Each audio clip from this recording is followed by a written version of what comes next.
Welcome back to Educator.com, and if you've made it this far, you're ready for one of the most challenging yet one of the most fruitful parts of learning to read a nonfiction book. We're going to go over propositions, reasons, and evaluations. And here is where you're going to be using critical thinking skills, not just as in exercises to get a grade, but in real life, something that actually, is outside of school and something that will help you in all of your life, not just from, high school through college. So, the overview is going to go like this. We got to know what a proposition is, and we have to learn how to find a proposition. And then we're going to figure out what the reasons and the arguments are. Then finally, I'm going to give you a little bit of hints on how to consider and how to criticize a book. Now, what is a proposition? A proposition is kind of a binary statement. Now, what do I mean by a binary statement? I mean a statement that can be true or it can be false. Maybe it could be sort of true and kind of false, but normally it's just right or wrong. And these propositions are claims and judgments from the author. Now, it doesn't even have to be something that the author's trying to persuade you. It might not be a persuasive book, it might not be a practical book, but it's just something that the author thinks is true. Maybe they're just describing which mountain is the highest in the world. And it might not necessarily be Everest, depending on how you think about it. And these propositions must be supported by reasons, they must be supported by arguments, and they must be supported by evidence. And a book will contain an overarching thesis, and usually an overarching argument and reasons, but they will contain many, many, many propositions, like more than you could probably count. But all these propositions work together to make the author's overall point and overall thesis in the book. A proposition will not always be stated in a full sentence, but it is seldom longer than a single sentence. I'll give you some examples right now. Brain on music. Although many people have said that music lessons didn't take, cognitive neuroscientists have found otherwise in their laboratories. I am going to highlight the proposition here, and I am going to underline it. Now notice he is kind of phrasing this in a negation, so maybe that might not be the best place, but we could also say our evidence here is this right here, and I'll just kind of try 1 point for the evidence. Even just a small amount of exposure creates, etc., etc. And then music lessons teach us to listen better, etc., etc. So in this case, I have one proposition here that's underlined. Notice it's not a full sentence, it's just part of a sentence. And I even found a couple reasons, reason number 1 and reason number 2. You can go ahead and pause this and read this whole thing if you like. Here's another proposition that is stated in a clear sentence. This is from a book called What Would Google Do? Before getting into Google's laws, allow me to start with my own first law, one learned on the internet. Give people control and we will use it. Do not and you will lose us. Here is the proposition. He states the proposition in a positive way, and then he states it in a negative way. He kind of states the opposite just for emphasis. Most of the proposition is right here, and I think that if I had to get it to one sentence, that's the one I would choose. But because he's using a rhetorical technique of stating the opposite right after, the affirmation, I'll go ahead and count the whole thing. So, this is a proposition. It can be true or false. I got to read on in this book to find out whether or not it's true. Now, let's see if he's given us any reasons so far. This is an essential rule for the new age. Previously, powerful companies, institutions, governments believed that they were in control, and they were. Okay. I'm not really seeing so much of a reason, but he's kind of giving a nice description of what this law is. So he hasn't really given us reasons to believe this is true. But hopefully as we continue to read in a book like this, we'll be able to find the right answer. Now, sometimes propositions and reasons can all be crammed together into one single sentence. This is not the way I recommend that you write, but it is a way that a lot of authors out there write. So, let's read this long sentence and see if we can find the proposition. The prince ought to inspire fear in such a way that if he does not win love, he avoids hatred, because he can endure very long being feared while being not hated, which will always be as long as he abstains from the property of his citizens. Would you like me to read that one more time? Probably not. This sentence is long, but it's 100% grammatically correct. Let me highlight the proposition for you. The prince ought to. This is a moral command. The prince ought to inspire fear in such a way that if he does not win love, he avoids hatred. Okay, now this can be true or false. You might be thinking when you're reading a book like this by Machiavelli, who wrote to Renaissance princes in Italy about how to get power and how to keep it. You may disagree with Machiavelli here. You may think he's wrong. Nonetheless, he has given you a proposition. Now, has he given any reasons for this proposition? Well, the magic word because tells us that a reason is coming. So, he can endure very long with being feared, so I'll just go ahead and write one for reason there. And he will while he is not hated, and he needs to abstain from the property of his citizens, number 2, etc., etc. So what's the point of me bringing up this article? Just be aware that sometimes in very long sentences might have a proposition, and then they might have reasons kind of crammed together into a very long single sentence. Not the best way to write, in my opinion, but it is a way that a lot of the stuff you read will be written at some point. So, now that we've kind of understand how to find propositions, let's go to arguments, reasons, and evidence. Well, first off, remember, I've repeated this so many times and it's because it's so important. Arguments and reasons will vary by the type of book. Theoretical books won't always have the same types of arguments that practical books do. Books about literature won't have always the same type of arguments that books about science do.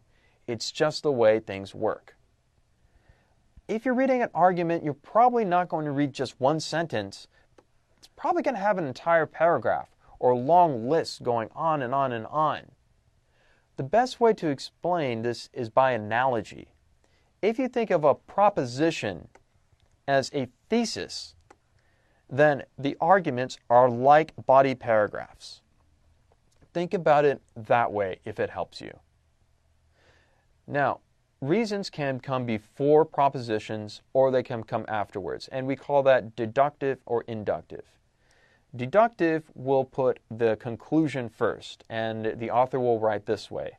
I believe that this proposition, and I'm just putting there because it can be any proposition, is true. Highlight and underline my proposition. Then I'm going to number the reasons. One reason is this, so number 1. Another reason is this example, number 2, and provides further evidence, and so on and so on. So, proposition first, reasons 2 and 3 second. But the other way to do that is called inductive presentation. So, maybe the author will give the proposition last, and I found the magic word therefore, just letting me know that a conclusion is coming. Therefore, it is most likely the case that this proposition is true. I found my proposition, I'm highlighting it, and I'm underlining it. But where's my evidence? Well, it's coming before this time. So we see some events. Number 1. We also notice another reason. Number 2. Now I'm just giving you very, very vague, non-specific examples. So we can just say events, reasons, but they can be anything that relates to a proposition. Just understand sometimes reasons and arguments come first, and sometimes they come after a proposition. So, how to find arguments, evidence, and reasons? Well, one really common way, especially in practical books, is the anecdotal story. If you remember from the writing course, this is a little short story that drives home a point that's often told in the beginnings of introductions. However, sometimes the author will use these anecdotal stories to just provide anecdotal evidence for a particular proposition. Also, if you're familiar with those cause and effect organizations, don't remember, if an author is giving you reasons, they are usually giving you causes.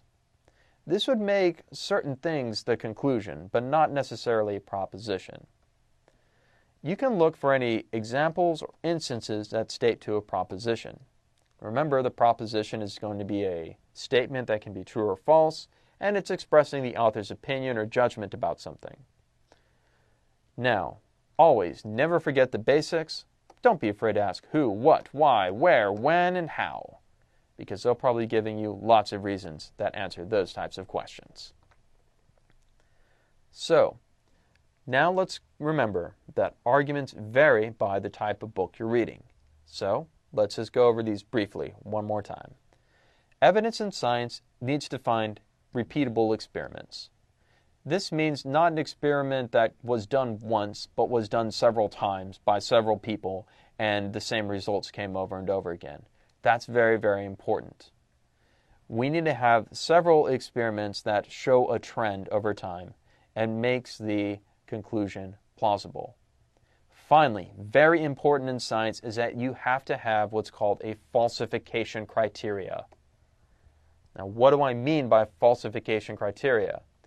What I mean is something like what Einstein had. Einstein said, you know what?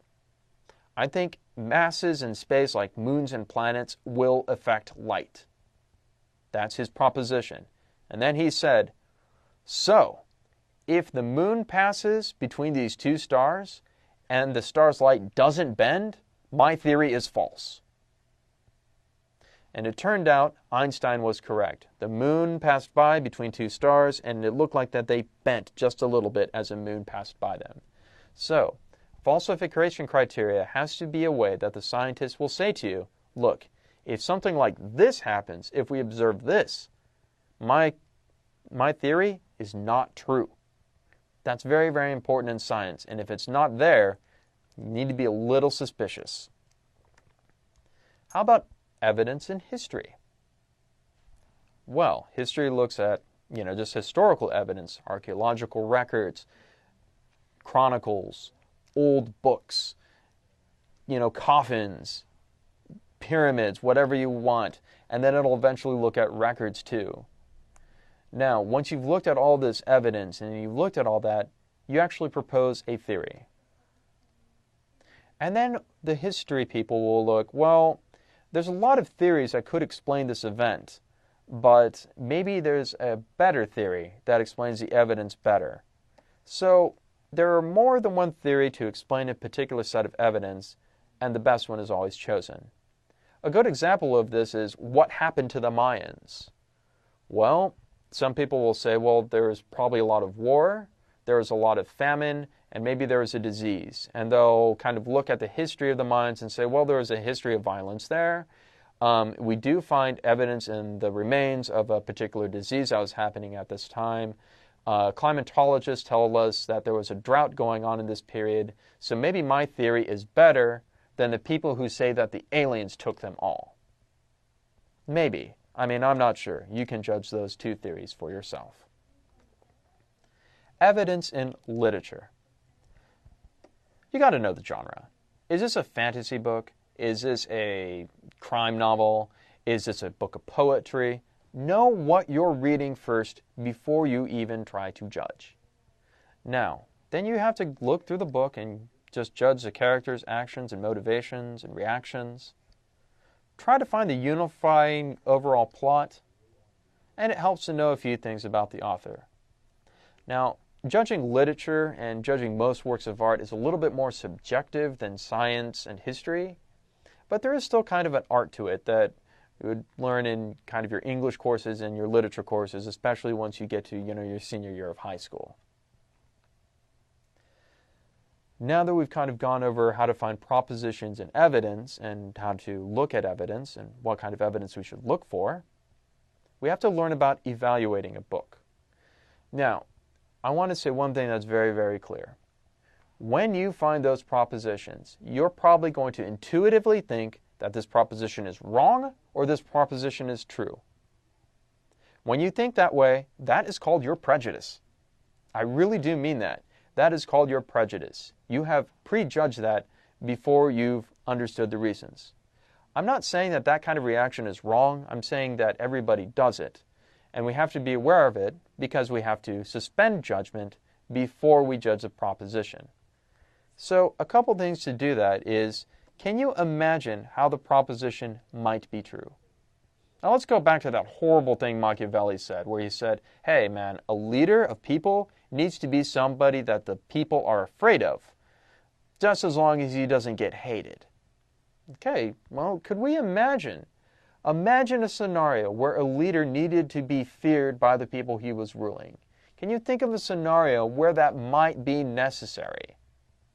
Think about that first before you throw Machiavelli out the window. Importantly, think about the previous lecture. Do you understand the author's terms? Do you understand those definitions as well as the author? If you don't, you're probably not ready to judge the reasons and the propositions just yet. Also, can you explain why the author believes what he says is crazy important? Okay, Jeff Jarvet in What Would Google Do says something like this. Give people the control and people will use it. Take it away from us and you will lose us. All right, so why does he think that law of the internet is so important? You have to read the book to figure that out, but that's one thing that you can talk about. Another great way to make sure you really understand the arguments is, can you rephrase the propositions and the arguments in your own words? Believe me, if you're able to do this and you understand it correctly, you have gone a long way in your critical thinking. When you're reading a book for the first time, remember, these books are going to be hard for you because they're good for you. But if you get to the point where you can rephrase propositions and arguments, you have come a long way in your critical thinking, and you're going to probably be doing very well on SAT scores and other types of tests that will help you go on to your next place in education. But don't get too smart. Are you prepared to be wrong? A famous person once said, if I could be right 25% of the time, I would consider that an accomplishment. That person was Theodore Roosevelt. This guy was a president of the United States. He fought a couple wars, and he created the national park system. He was not a small town kind of guy. He really, really knew how to do things well. And he said, man, if I can be right just 25% of the time, I've accomplished something. Go into books and anything you read and life in general like that, and you'll go places.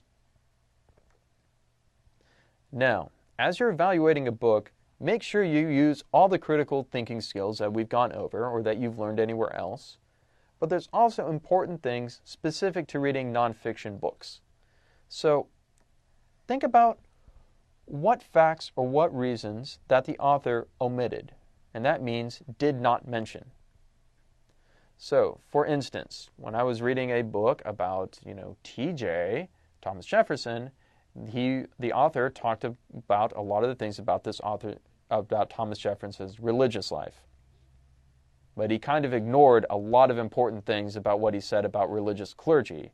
So that makes me suspicious about this author's opinion about Thomas Jefferson. However, just because an author omits something doesn't mean that he's doing that intentionally or he's doing that to trick you. Sometimes, because a book is a finite piece of work, they can't cover everything, and they might just leave something out on purpose. Another thing that's important is to take a look at what the author assumes is already proven, that everybody agrees to, or what is considered self-evident.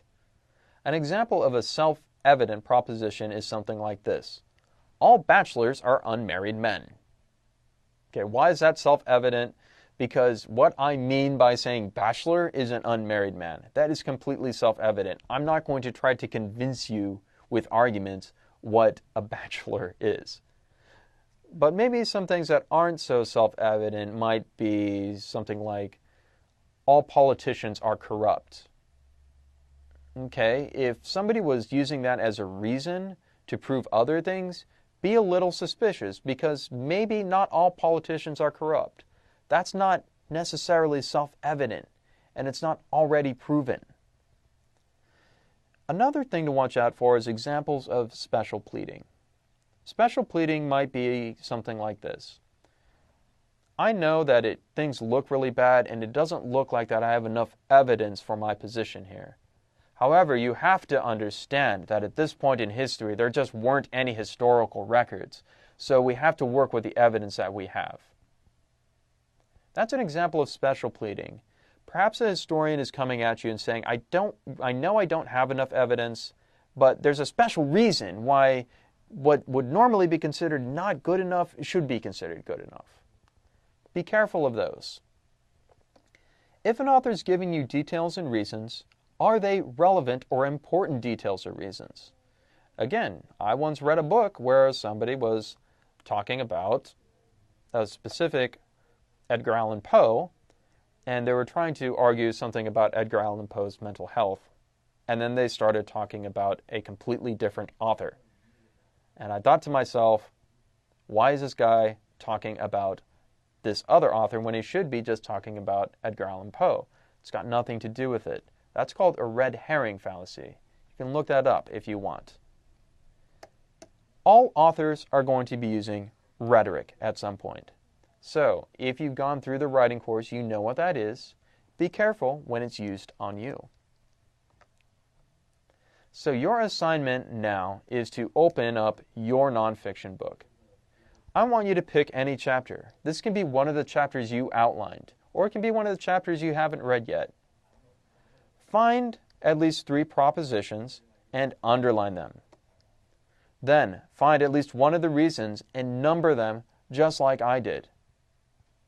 If you're really going to go the extra mile, you'll paraphrase the reasons and the propositions in your margin notes. That then has proven to you that you understand what the author is saying adequately. Go and do this exercise as many times as it can to help you understand arguments better. And thanks for using Educator.